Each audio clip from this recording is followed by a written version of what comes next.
people see you on TV or on, YouTube, all the stuff, but like I know you fairly well, see you fairly regularly, and you are, even though you're not playing anymore, you're still in elite shape. And there are times I'm like, man, I bet Logan would love going to Chick-fil-A and drinking a beer. And then there's other times, like how Brian and I feel this morning. He'll go to Chick-fil-A, order the grilled chicken, and get a glass of water. But the way you and I feel this morning after having a big night in Annapolis, maybe Logan is on to something. I feel great. I don't. But dude, I will say, B, I don't know. B's got some magic formula that he's walking with all the time because that man, your ability to bounce back, recover, ride 100 miles on the bike, and just be unfazed by everything. Like, you got to be studied by science, my man. Like, I don't know how you do it. One day, baby, one day. I agree. I have learned over the years I cannot keep up with him in any capacity, and that has been helpful for me. Dude, there's a lot I've wanted to talk to you about. I'd like to start on the defensive side of the ball because you can understand the super granular coaching points, and I'm curious what you think. And we won't know probably. Halloween's always kind of my barometer. Like, we know what a team is by Halloween, so we won't know. But what do you think Durante Jones's defense is going to look like? Yeah, I think that's a good question. I mean, he was very, kind of effusive at his press conference, kind of saying, "Oh, it's going to be my defense, not a Flores defense, not a Zimmer defense." But I will say the people that he's referencing there are people that are really innovative in terms of how they design their pressures. And I think that's something that I would expect to see here, right? I don't know if he's going to be quite as aggressive as like Brian Flores is, who's pressuring it roughly 60% of the time, which is like an historic rate. But I do think when you look at the advantages that defense gives you, right? People talk about how it elevates personnel, how it puts quarterbacks in binds, how it dictates to offenses. One of the main characteristics of it, when you watch the tape, is their ability to make everything look the same. They kind of have like this zero look that Flores that Flores will run on first down, second down, third down, and it really handicaps the quarterback. So I would expect to see elements of that for sure. Now, the level at which it's deployed is still up for debate, but I expect to see very innovative pressure plans and packages and stuff that insulates the personnel. Look, it's like they need a lot of pieces on defense and still need some additions on offense. How do you feel they should attack this thing? Like, should be heavy defense or go as you can go? Well, I think that's a really interesting question, B, because like one of the things I've been kicking over in my mind is the thing that Flores' defense does is it insulates defensive personnel. And so if you think about their defensive line in Minnesota, like there's not like a true blue chip player there. Their linebackers are kind of role player guys. They're secondary. There's no big name there because the scheme elevates. So right now, I think there's this like big push in our market to be like, oh, we need pass rush, we need linebacker, we need a difference maker in the secondary. And if you're trying to be the Seattle Seahawks, yeah, absolutely. You need probably 5 blue chip pieces and then a bunch of different role playing guys to step in and do a great job. With this defense, like what do you actually need? Now, I think that they're going to do a good job like Adam Peters does every year in addressing a lot of these needs in free agency so they can draft best player available in the draft, kind of who they think is best player available. But I'm trying to kind of be of two minds here because my first inclination is your exact thought, B. Like I want as many defensive pieces as possible. However, I also think this scheme is a factor that is kind of unknowable at the moment. And if it does what it did in Minnesota, then defensive personnel isn't going to be that important. And so that's something that I'm trying to kind of research, figure out, talk with people to get a better understanding of what the direction this team is going to take this offseason. Man, ain't that the truth? I think we're all trying to figure that out. We'll be out in Indiana next week. Adam Peters will talk. Dan Quinn will talk. And I think you at least got to get back to the first year AP and DQ were here. They targeted some younger players, gave them real, multi-year deals with real guarantees in each year. And those were cornerstones of the team they put together now in Luvu, Biotish, and Armstrong. Switching over to the offensive side of the ball, how important do you think it is that they, whether it's, maybe even the 7th overall pick or significant spending in free agency, how important do you think it is to add a blue chip skill position player?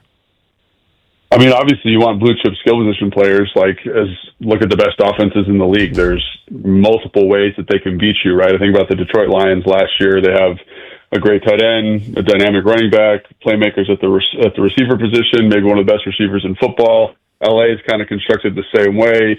The 49ers, when they're healthy, is constructed the same way. So I think it's huge. I think you got to get some depth pieces. I think the interesting kind of conversation is like how you get there, right? So like you probably kind of do some spending in free agency on a solid role player at the position. Hopefully then you can draft a young, talented piece probably at 71, because like my at least thought right now is they go defense at 7. But like maybe they go running back there. And I think, Jeremiah Love from Notre Dame, like when you watch the film, man, if anybody's got time today, at their lunch break or something, go watch the Jeremiah Love highlight, man. It's a lot of fun to watch the way he catches the football, like the explosive play element, like that maybe is not out of the question. Or Carnell Tate, Jordan Tyson, the receiver from Arizona State. So I think they'll do a lot to address like the structural concerns in free agency. So like receiver depth, tight end depth, running back depth, and then hopefully you can get an accent here in the draft with one of these other positions like running back, receiver. And again, like depending on how they treat that 7th pick, I do think there will be receivers available when they pick at 71 that maybe are not complete products but have a lot of upside. Dude, it's interesting because 2 years ago when they got to the NFC title game, and last year, the defense was bottom 5 in every stat that matters. The only one that was different was they were middle of the pack in turnovers in 24, and they were second to last in turnovers in 25. Like, defensively, it's not like they were better in 24. They just did a marginally better job at takeaways. And part of me wonders, to your point, because we could all say, you got to fix this defense, you got to fix this defense. Maybe you can't in one offseason, and you sign some folks that help, and then you just double down offensively. Yeah. I mean, I think it's a really interesting thought experiment. It's something we talked about on Take Command for our Monday episode, which we reported today. Like, I think that's a really interesting point. Like the reason you bring in Durante Jones and you bring in this Flores Zimmer defense is because it increases offensive variance. So are you going to get more turnovers? Are you going to get more negative plays offensively? Yes and yes is the idea. So maybe you are still in that, 27 to 21 range defensively, but like you just jack up in terms of sack production, you jack up in terms of turnovers, and all of a sudden, all of those metrics don't matter. I think a really interesting team to kind of compare this to would be the Chicago Bears, right? They had a really tough outing this year defensively. They were one of the worst defenses in the NFL, but they were really good turning the football over, and they were really good on third down sacks. So again, like you don't need to be great statistically in every category. You just need to encourage a little bit of variety and variance in offensive production. So to your point, like maybe you go big. Maybe you go another receiver for, Jaden Daniels and put this offense in a position to be successful. I think that's the fun part about this, the pre-draft, the pre-combine mocks is like, it's all a little bit conjecture. I think post-combine, you're going to get a lot more concrete information about how NFL teams, NFL executives feel about some of these prospects. But isn't part of the issue moving forward to alleviate some of the stress in the Super Bowl, the Superman, a game that Jaden has to play? And if you don't improve the defense and they give up a lot of points, he has to play Superman. And that plays into the problem, right? Yeah, absolutely. I think the worst case scenario for this example that we're talking about is like the Cincinnati Bengals and the Dallas Cowboys, where Joe Burrow is throwing for, 350 and 3 touchdowns and they lose the game, right? Mm-hmm. Because they're defensively not able to hang. But if you look at, I think, a good example of what the positive outcome would be like the San Francisco 49ers or the Chicago Bears this last year. They were bottom 25 defenses. I think both those teams were. But the offense can possess the football, run the football, convert on third down, go on long drives, insulate the defense a little bit with lackluster personnel in some cases. Obviously, San Francisco was a mess this year because of all the injuries.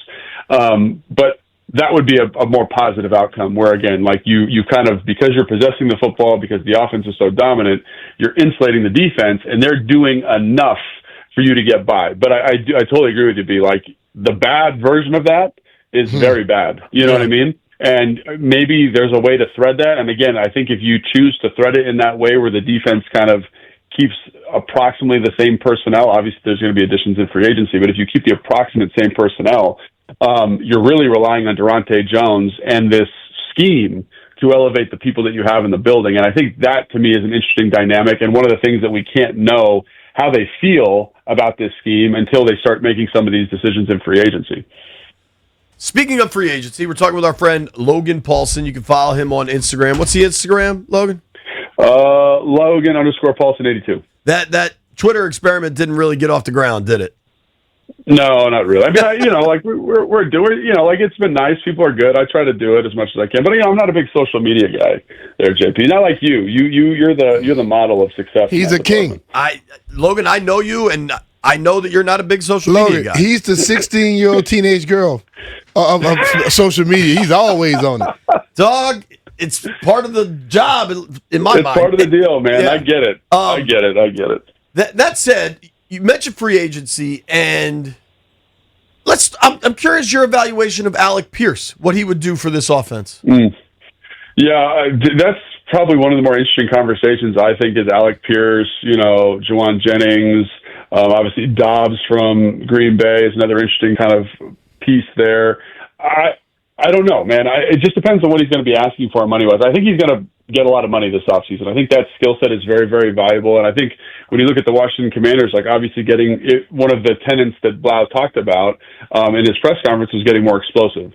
And you're going to be hard-pressed to find a more explosive receiver than Alex Pierce. So I look at that and I say, obviously the fit would be great. If sometimes when I watch him, it feels a little bit redundant because to me he reminds me a lot of Terry, someone who's really good in the vertical route tree. Terry, I think, has got a little bit more skill in the underneath passing attack, but very, very similar stylistically. And so is that a little redundant? Possibly. I don't know. But he's a heck of a football player, very explosive. To me, it just depends on the price tag. And are there other people down the list that are young, that could add value, add depth at a more team-friendly number? And I think when I look at how Adam Peters handled free agency last year and the year prior, I think he does a good job of understanding fit at a high level. So are there better fits down the board in his perspective for this David Blau offense, which again is going to be new also? I think that's going to be a really interesting question to kind of keep an eye on this offseason. Fit's going to work as long as you have production. You don't get production, and you have to start paying a little bit more. Yep, that's true. I mean, that's a great point. And again, but that's the thing about this free agency class is, I mean, you guys probably know it better than me. When I look at it, I'm not seeing a lot of guys who have historically popped. You know what I mean? Like guys that have been really dynamic playmakers down the field, guys that can carry an offense, guys that could offset some of the production. And I felt that same way when they brought Olamide Zaccheaus in from, I think he was in Atlanta at the time. And I played with OZ in Atlanta. I knew he was a good football player. I just didn't think he was going to have the year when he got here.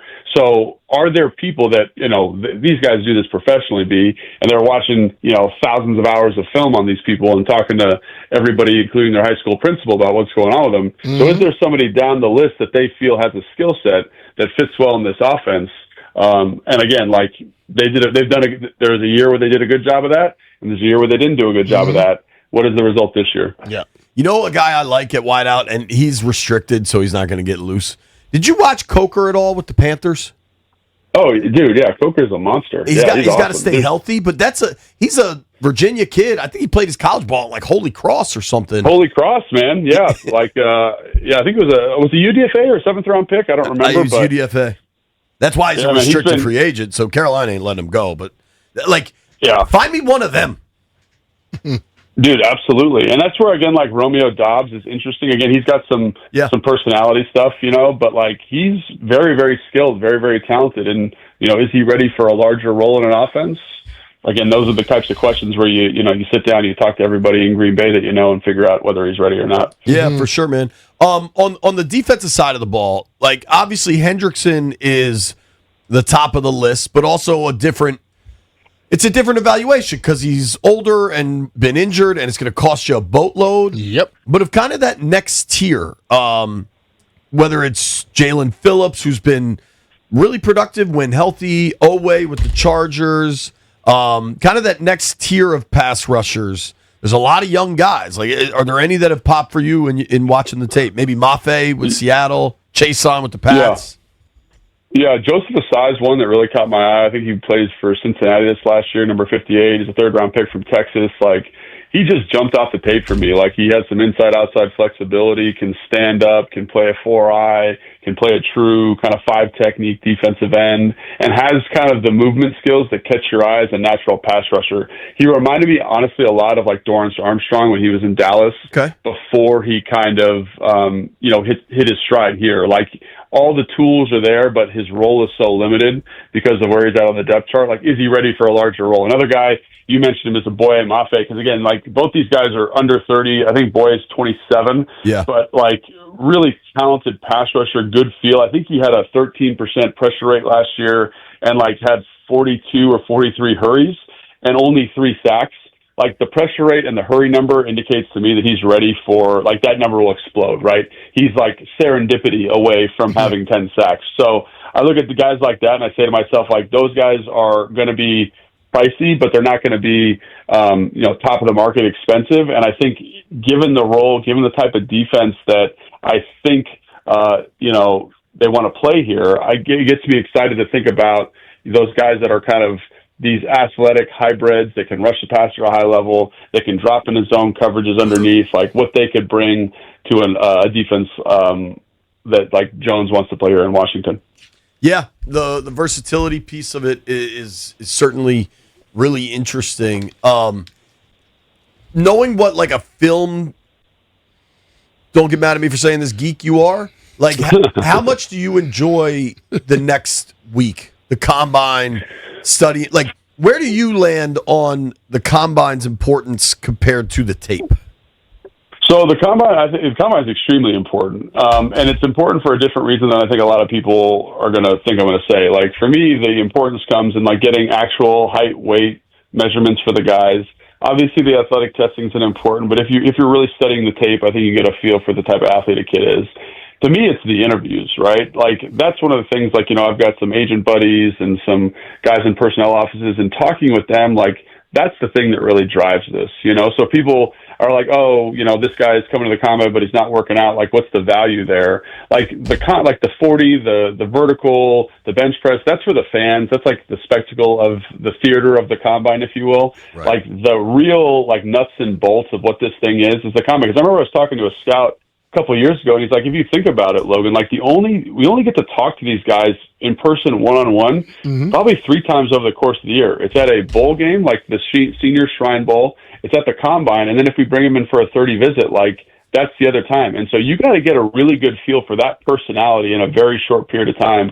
So the combine is extremely valuable for that stuff, and I think that's one of the reasons you see like all these mock drafts and these draft rankings shift so dramatically after the combine, because that's like really the first time teams are getting to talk to guys in earnest over the course of the year.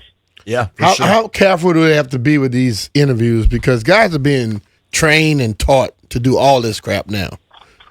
Yeah, man, and it's so funny. Like, you can fool the hell out of somebody.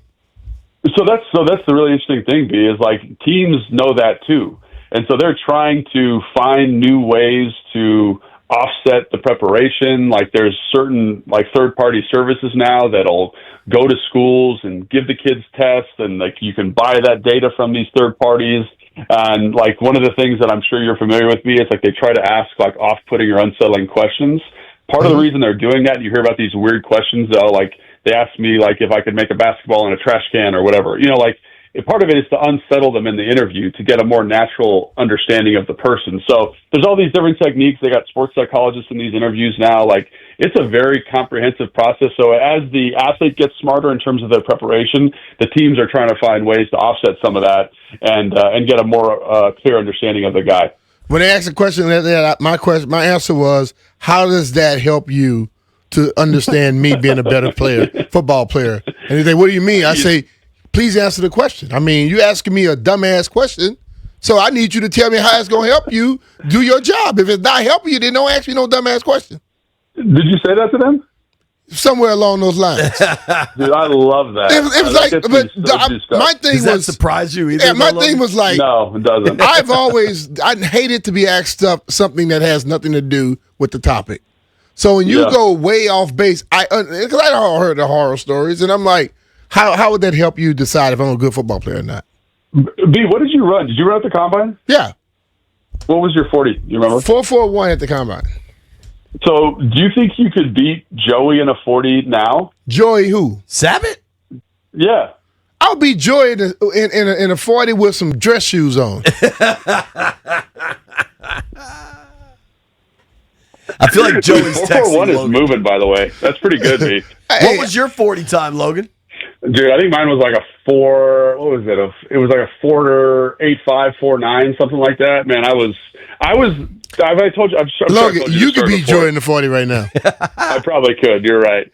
But I don't know if I told you this story. So I had a buddy who, and I've told this on the podcast a bunch. So if your listeners have heard this, I'm sorry, but it's a funny story. So he came to me and was like, he had this formula for tight ends, and he's like, I've whittled it down over the last. I've looked at every starting tight end over the last 20 years in the NFL.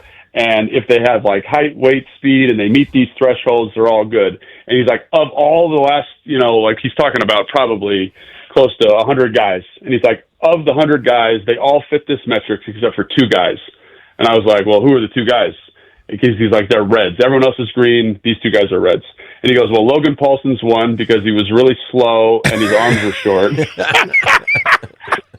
And the other guy was Lee Smith. But I was just like, damn. You know what I mean? So obviously Logan Paulsen, not a great athlete. I think you're a great athlete. That's friends, bro. And a great person. Logan, Thank you. Thank you for the time, dude. We'll see you next week. Friends like that, you don't need enemies. All right. I'll see you guys. All right, bro. Thanks. Take care. Logan Paulsen, give him a follow on Instagram at Logan Paulsen 82.